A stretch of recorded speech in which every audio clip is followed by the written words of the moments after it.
Welcome to Nightlife 24/7. Are you ready to talk about sex? No, let's talk about relationships. Or is it time to talk about dating, taboos? It's on your mind. So let's talk about it On Nightlife 24/7.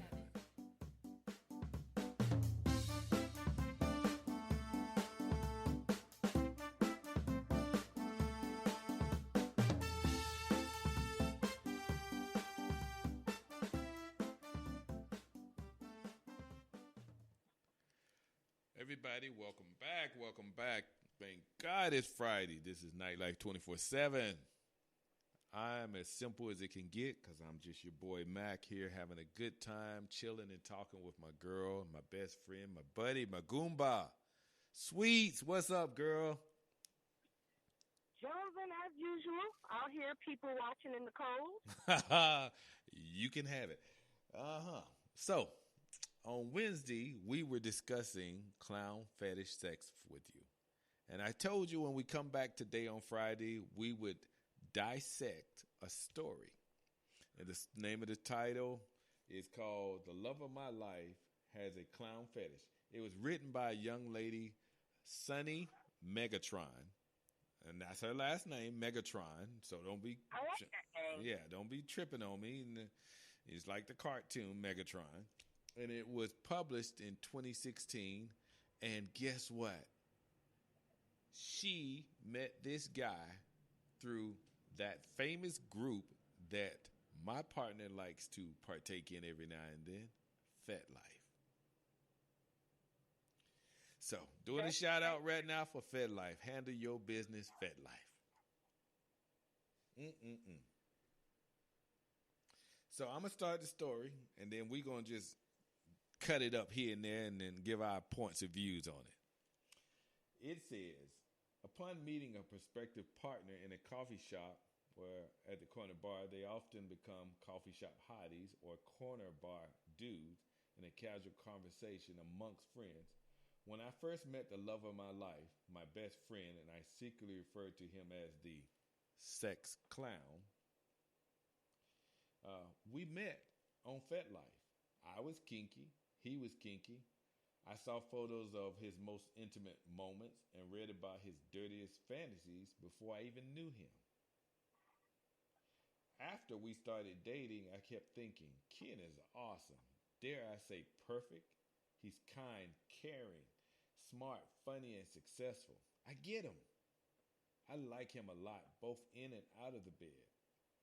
We're into many of the same kinks, the spanking, the choking, the fondness for oral and masturbation.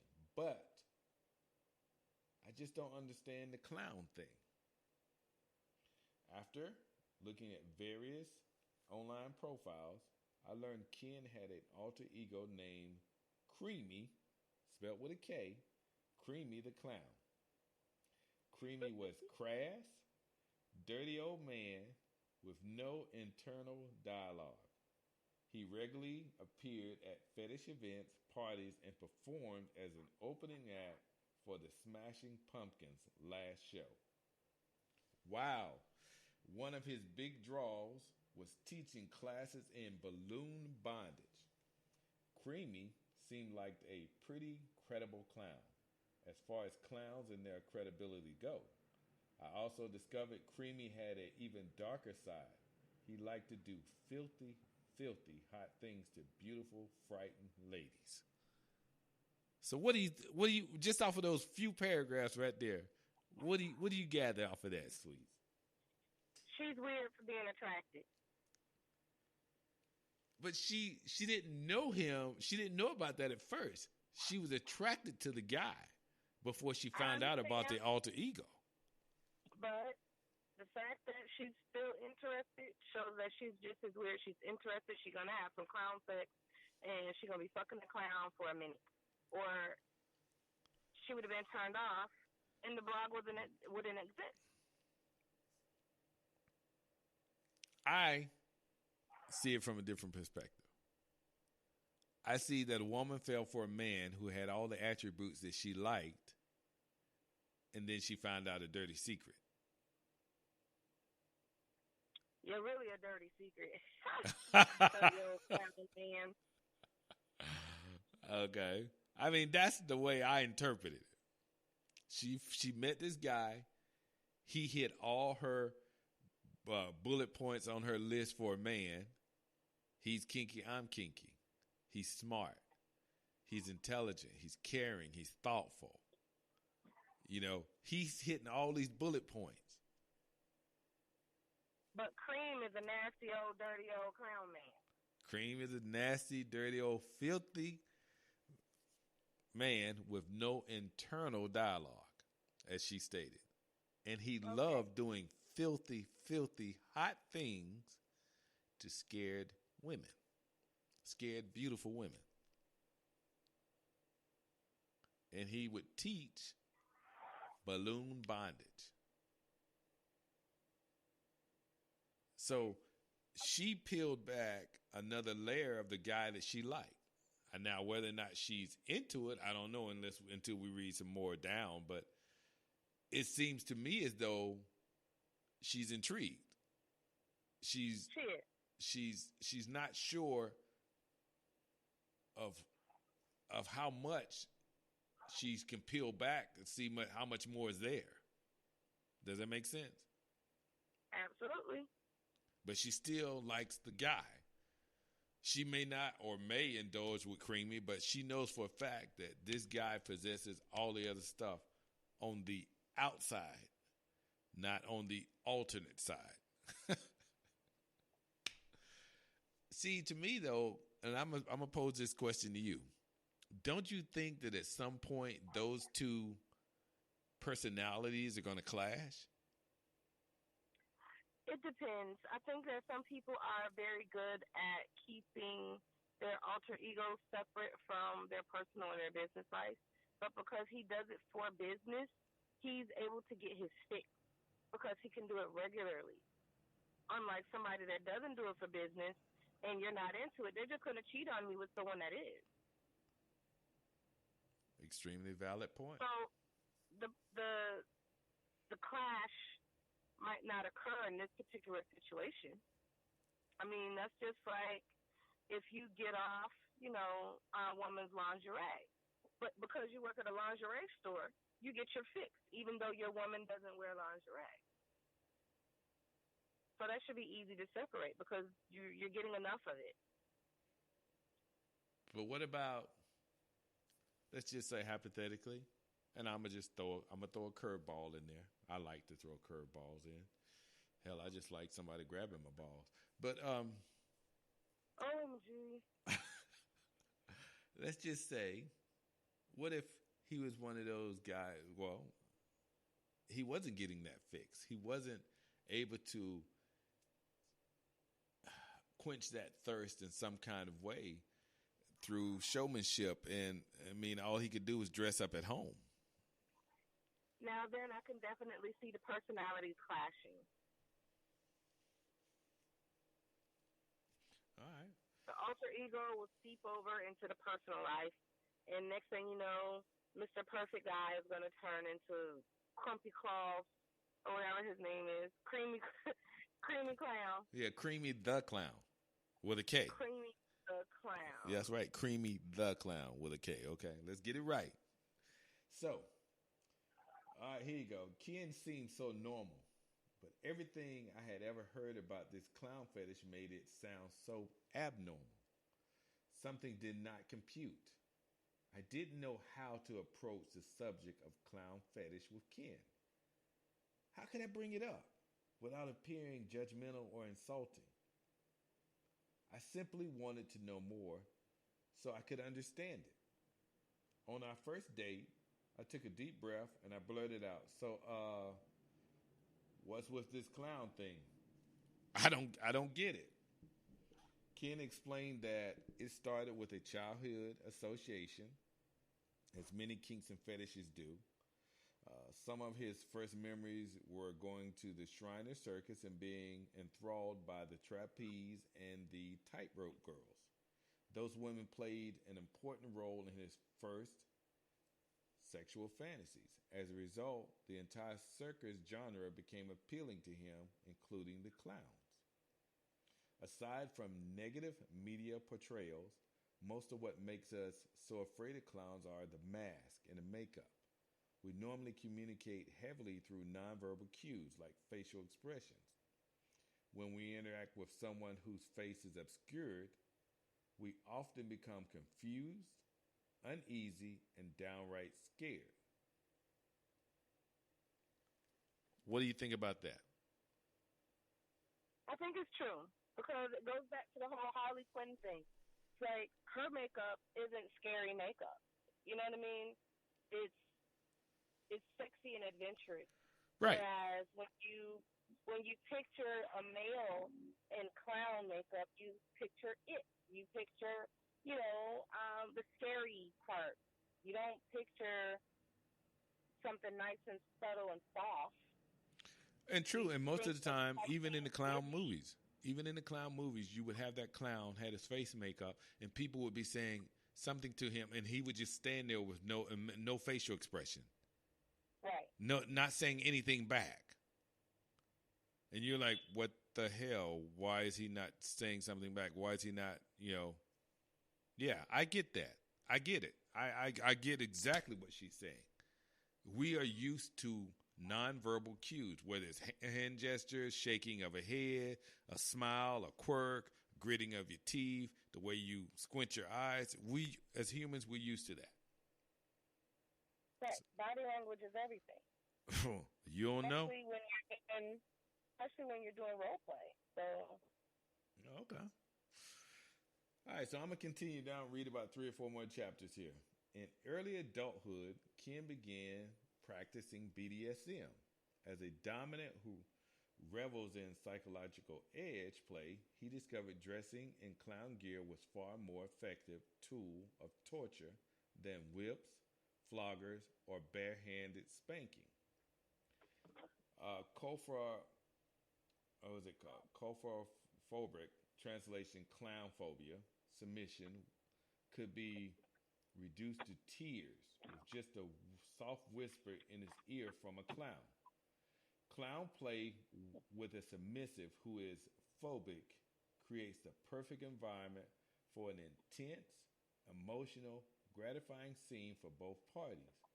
Ken also explained that dressing as different characters doing S&M scenes was the ultimate role-playing experience.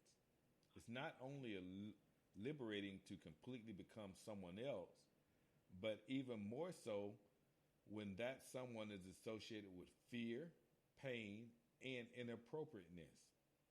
Wow. That just sounds spooky to me. Wow. Why would you even consider bringing someone into that arena who has a phobia? Yeah, that's spooky. That's spooky. She said... Because people can have a heart attack. People can... Right. You know what I mean? Like, people can choke to death if they're eating or drinking, and they're, They can have a mental breakdown. Suddenly, yeah. Because that's what a phobia is. That can be very dangerous. She said he could just whisper softly in their ear and it would bring them to tears. I have a cousin. We had a birthday party, and we were cleaning up, and we looked for him, and we couldn't find him. We thought he was gone. He was in the closet hiding from the clown for hours, and it really messed him up. And it's like now he's a grown man. He can't even take his kids to the circus because he's afraid of clowns. Wow. Like, afraid. Crying, snotty nose. Oh, my God, stay away from me. Don't touch me. Afraid of clowns. So I couldn't see myself being in a relationship and this guy that is into this scaring the shit out of me. Yeah, I'm with you on that one, sister. Not turned on at all. Yeah, that wouldn't work for me either. All right, Ken, let's continue. I learned that clown role play doesn't have to be scary. Sex is so darn serious. It's the norm in our culture to feel ashamed if we accidentally do something silly while getting it on. As a clown, you can embrace that silliness, pie in the face takes on a whole new meaning when you're getting down with a clown. it, Now that I like. okay. It took me a while to digest this. I liked it, but I wasn't exactly sure why. I'm not at all scared of clowns. I actually dig them. Cookie from the Bozo Show. I still have a crush on him, but never told anyone. I also love balloons and the carnival atmosphere, but never pondered how they might affect my sexuality. When I was growing up, my mom was the balloon lady of Lincoln Park. Yep, she sold gigantic helium-filled balloons. So I did. So did I as my school summer job. I grew up with balloons, popcorn machines, working at summer festivals, eating fried Twinkies on a stick, the whole 9 yards. The thing So she that has some sort of connection. So she has a mental connection for it. She has an imprint Right. from childhood. Connection. Yeah, she has that imprint. So that's why it's not freaking her out. But I'm wondering about that person who had never experienced that, who didn't have that imprint already from a young age. They just went to the circus and saw the circus, but it was an imprint. It didn't imprint on them to bond, you know what I mean, to form some type of bond. Right. I don't know. Hey, Very weird. if you're just listening, this is Nightlife 24/7 with Mac and Sweets, and we are still covering clown fetishes. We're reading a story from Women's Health magazine. The love of my life has a clown fetish. So, to continue on, the thing that kept tripping me up, though, was I had never dressed up as a clown in my life. Could I immerse myself fully into another persona like that? Then it hit me. I couldn't believe I forgot about such a major part of my childhood. As a kid, I was a mime. In 6th and 7th grade, I was in a Park District mime troupe. The troupe was called It's All Mine. Don't laugh. I loved it. After dating about 6 months, I told Ken I'd be interested in doing a clown scene with him. I could be a clown, too. I had been a mime. His jaw hit the floor. No, he said. Mimes are the natural enemies of clowns.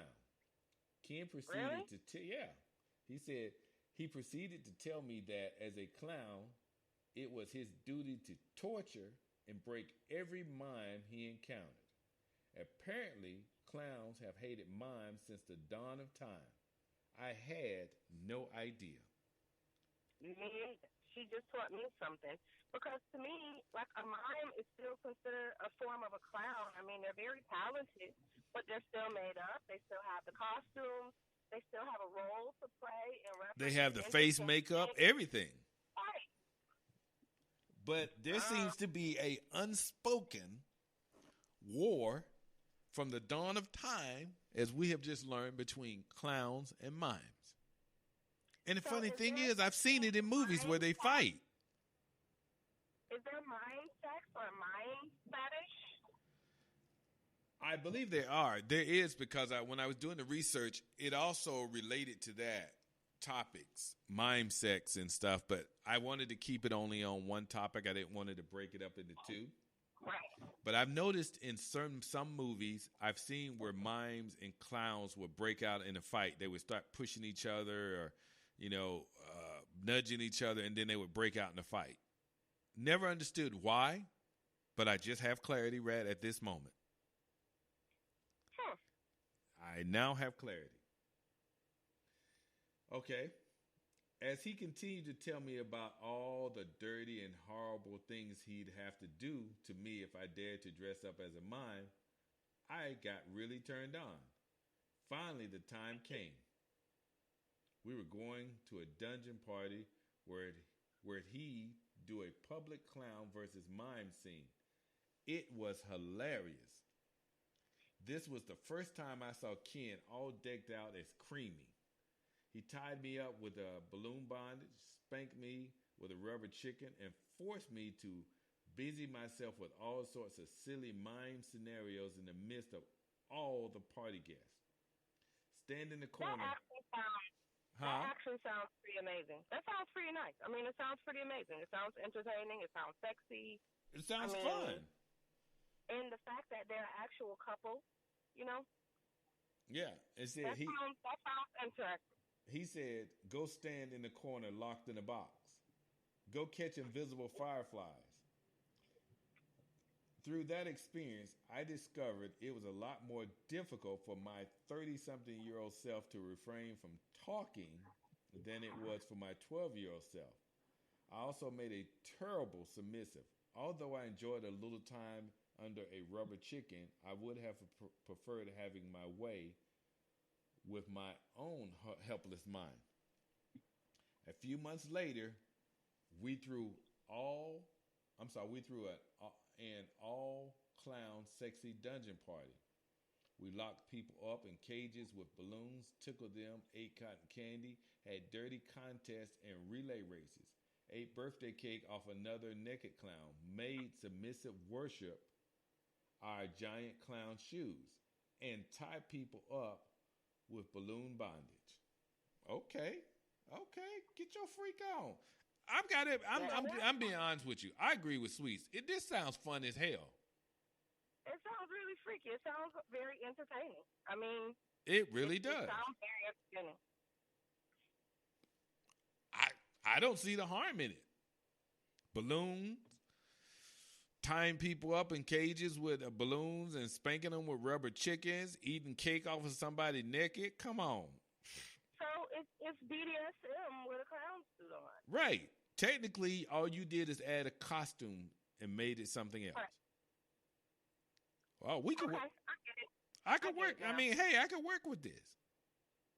I could work with this if my woman explained it to me this way and I got to see it. I don't know if I would be sexually turned on, but I know I would have fun enjoying myself. Right. That's where I am. Yeah, but I would. I don't know if it'll get me off, but at least it'll be an experience that I can say, you know, I was exposed to. Yeah, and I had fun, and I wouldn't be turned off or against doing it again. You know, so because I would actually have fun doing it. I know my listeners be like, nigga, you crazy. Ain't no one in the hell. But hey, to each his own. We all a little bit crazy though. Yeah, you're a little bit crazy. Just a little bit. Just a little bit. But you know, I always say I'm willing to try anything with my partner as long as we ain't hurting anybody and breaking the law, and we damn sure ain't touching kids and animals. Other than that, I'm cool. Right. I'm cool. I tried. I didn't like it. I ain't going to do it no more. I tried. I like it. I liked it. And I'm going to keep trying and doing it, get better at it. Right. But that's what you do for your partners.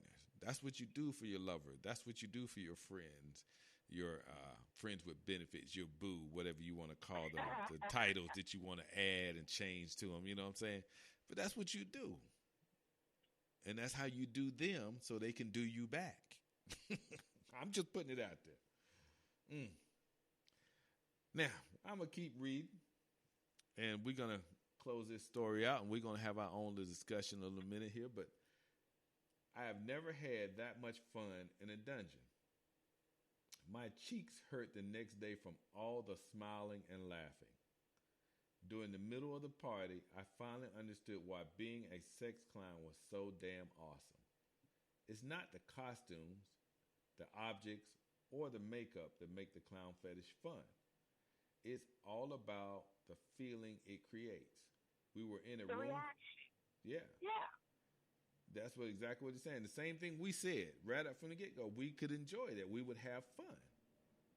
You know, we were in a room full of giggly, uninhibited, ridiculously happy people.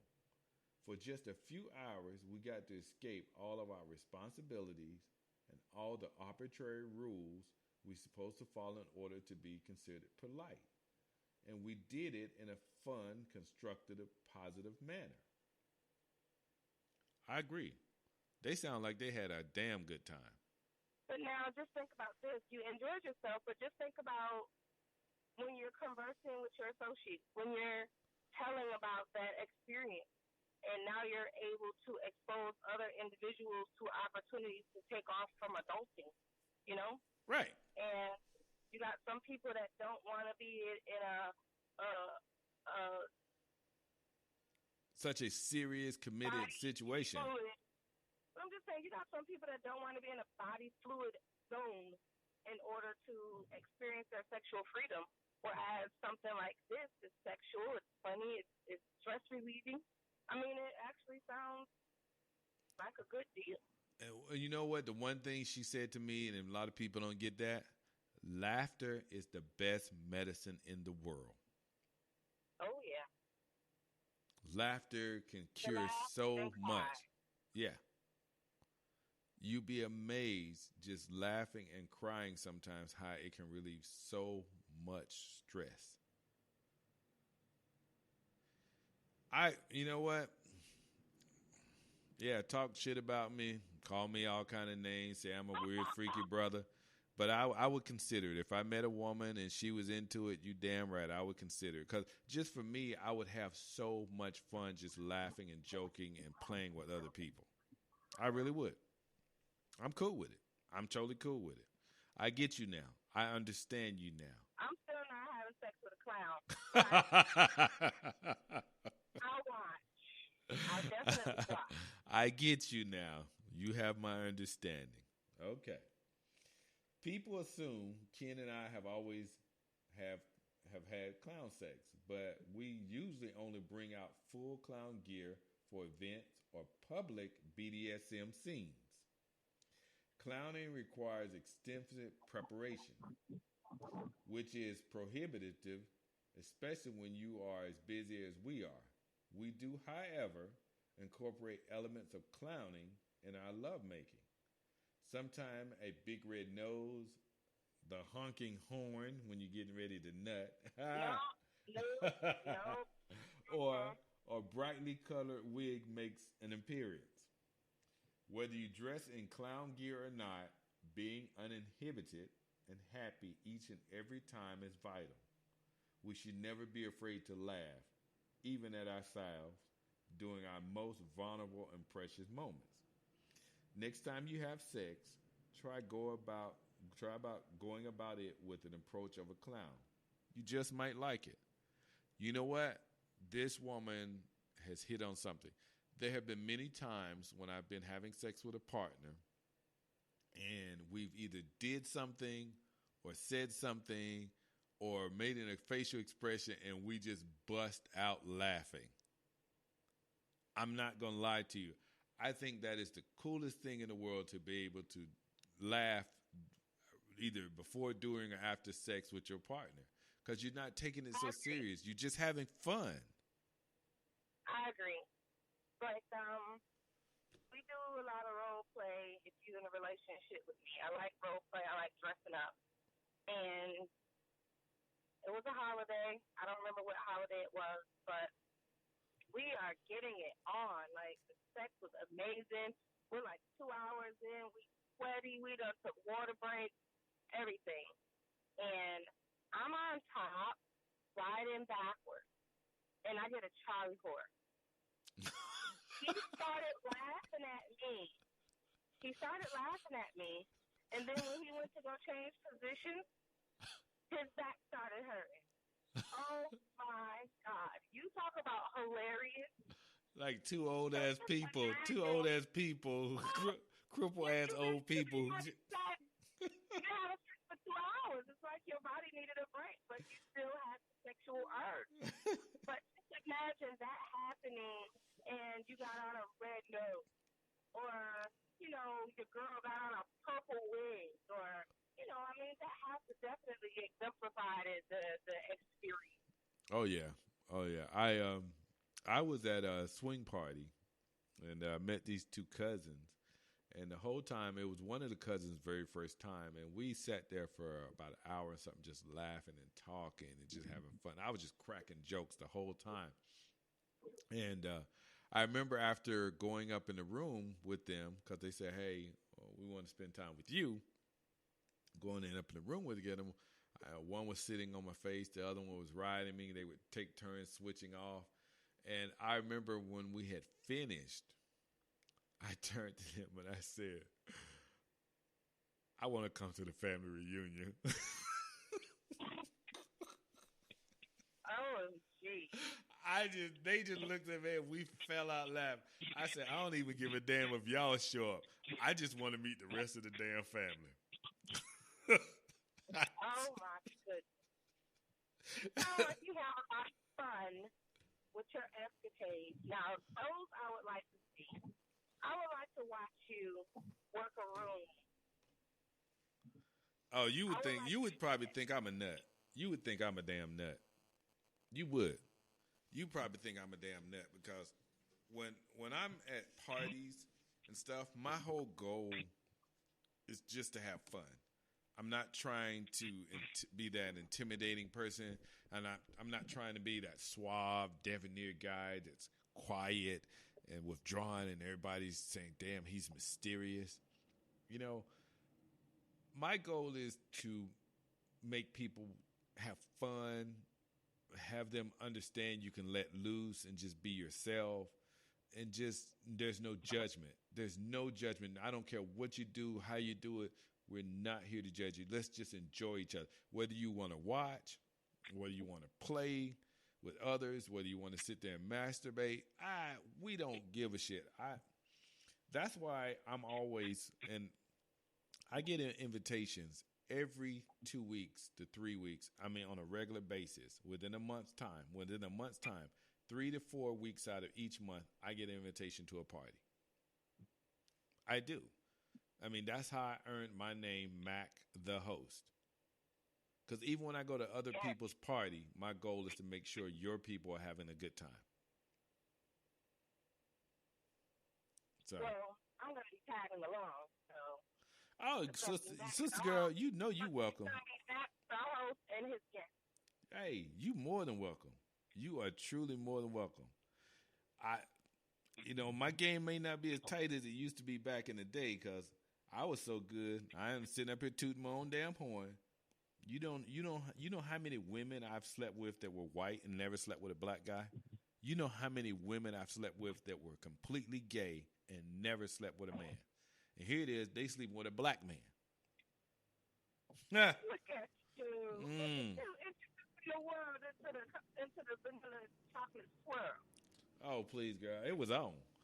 Back in the day, I could tell you in 5 minutes how long it would take for me to have sex with you. I could tell you within the days how long it would take in days for me to be in your bed. Well, my game was that tight. But the brother just, at some point you got to grow up. Say what? Do you think that you would get more pussy if you decided to go into the clown realm? Did I get more what now? Say it again, because I mean, Do you think you'll get more pussy if you decided to go into the clown realm? I don't know. I truly don't know. I wonder if there is any really black clowns out there in the clown realm world, BDSM clown realm world. Wow, that's something to consider. Well, it looks like we need to look into it. Because you don't know how many times I went to a swinger party, and I may be the only brother there, or maybe it's 2 or 3 of us, and that's it. Everybody else is white. Well, I think with that, I think it's just because of advertising. There are a lot of black people that are into swinging, but they just don't know where to go. So people travel all over the place just to go to the bunny farm? Oh, yeah. And, that's on my bucket list. Oh, I'm going to the bunny farm. That's on the brother's bucket list. Oh, I've been to the bunny farm. I haven't been, but it's on my bucket list. Yeah, I had my girls. That was one of our stops on the way to Vegas. We made a lot of money there. Yeah, I'm just saying. But yeah, I'm going to do that. But let's get him back to clown fetishes.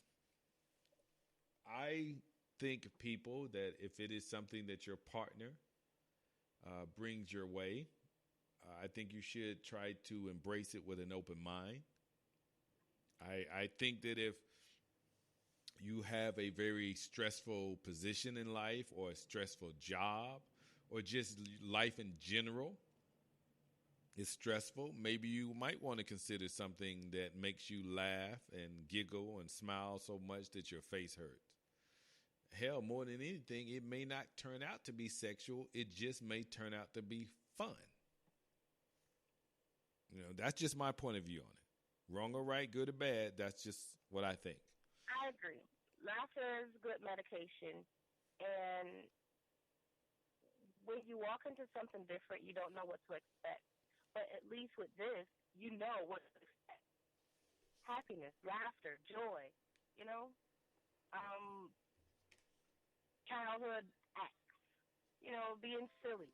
So at least you know what to expect. Oh, yeah. No, I agree with you totally. I mean, now you come point out weapons, that's a different story.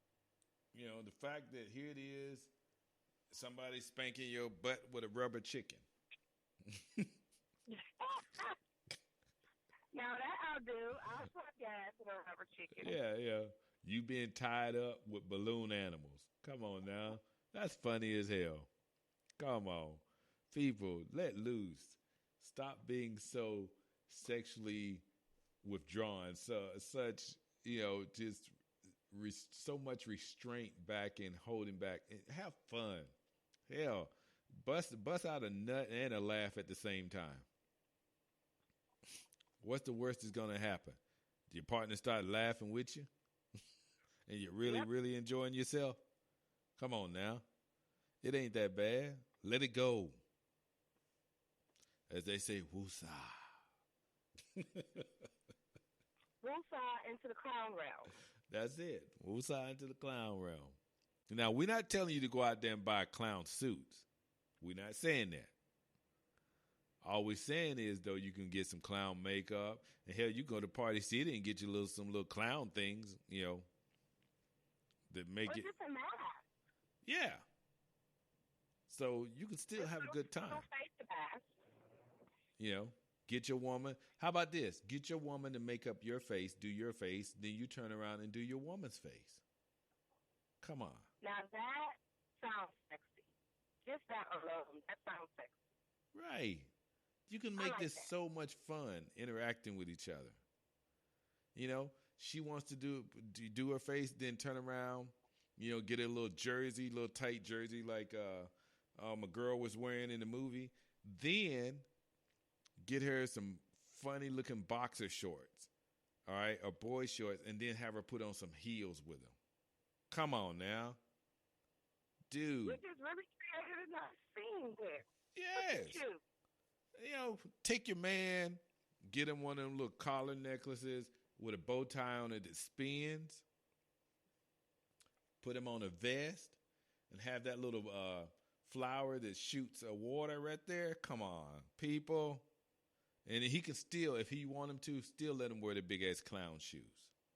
It'll be fun just trying to see him walk to the bed. You'll be laughing your ass off.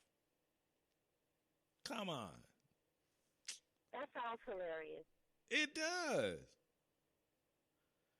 Make some whipped cream pies in a tin-foil pan, just nothing but whipped cream. Who cleaning that up? Girl, you can put some plastic on the bed and y'all can have a good day, smacking each other in the face. So much. Next thing you know, it's turned into a food fetish. Now you got whipped cream, nuts, chocolate, cherries, bananas. Come on. Nuts. Your clown fetish just became a food fetish. Now that I can't wait for us to talk about. I know. Yes, 9.5 weeks. I love that scene when they were sitting there with the refrigerator and blindfolded. But hey, that's a story for another day. That is truly a story for another day. Well, Sweets, you got anything medical information to add to this? Anything that they might need to be worried about? The only thing I'd like to add is if someone has a phobia, take the phobia seriously, because that sexual act can really turn into a devastating situation for them. And people don't understand that fear is real. It's real to them. So tone down on your clown crap. If people do have a phobia, and that's not what they're into. Don't force it on someone. Okay. What about allergies? Because you're going to be putting on different types of materials on your body, whether it be makeup or the red nose. Even Or that, you're supposed to test out products before you put them on your skin. Most costumes are made with some type of latex or nylon, polyester. Try those out. Make sure you're not allergic to them. Makeup, you have organic makeup now. You have makeup that excludes certain parabens and things of that nature. So when it comes to the allergies, we have more options now in reference to the makeup area. all right. So there you have it, people. Be smart, be safe, and have fun. Open your mind, and you might just truly enjoy yourself. Realize there's a part of you that's been waiting to be let loose. Some of us forget a lot of things that happened in our childhood that made us smile and happy. There's nothing wrong with reliving your childhood, especially if it was a good ass childhood and you had a lot of fun. As grown As long ups. as you're not trying to go to Never Never Land. Well, you know, when we hit that grown up stage, we tend to forget about stuff like that, you know. Back in the day, you used to believe in Santa Claus and the Easter Bunny, and you know your friends could tell you stories, and you would believe it. You became an adult, and all that flew out the window. So all I'm saying is, sometimes it's good to be a child and do childish things. I know the old saying from the Bible: when I became, when I was a child, I did childish things, and when I became a man. Right. I did grown up Now I things. do fashion things. Right. So, but every now and then. Yeah, I know. I ain't trying to preach up in here. I ain't trying to do that. But I'm just saying sometimes it's good to let go. The world is such a stressful place these days for us, for our children. So just enjoy yourself. Okay? Guys, don't forget to check us out now on nightlife247.com. Facebook, Twitter, Instagram, and YouTube. Our telephone number to call in for the show when we're doing live shows is 470-223-8944. Call in with your comments, your suggestions, and your rebuttals on the subjects that we're talking about. Tell us some of your stories and the situations that happen to you. We look forward to that. When we get on Facebook Live coming in the next week or so, this week, we want you guys to definitely check us out and let us hear what you have to say. Any final words there, Sweets? No final words. Thank you guys for tuning in. If you want to jump into the whole clown thing, do it subtly. Don't just jump overboard. Make sure you have a willing participant. And please don't scare the hell out of them, because now there ain't nothing you're going to say or do that's going to change their mind, because you done scared the hell out of them. And now they don't get it. They really don't get it. Be subtle, be safe, and do your research. Okay? That's all we're trying to say. All right, people. We will talk to you soon. Don't forget to check out our vlogs at the end of every Friday. We give you a vlog recapping everything that we talked about, covering medical information or any information to help you move forward in this area. We look forward to seeing you again and hope that you continue to listen to us as we grow in 2018. All right? With that being said, we'll talk to you later. We are definitely out. Nightlife 24/7. We at Nightlife 24/7 appreciate you, our listener, who has an open mind and heart and are able to listen, learn, and discuss those issues that affect you and your partner. By discussing these issues, we hope to keep the lines of communication open to help inform you, our listener, and our community. It's on your mind, so let's talk about it on Nightlife 24/7.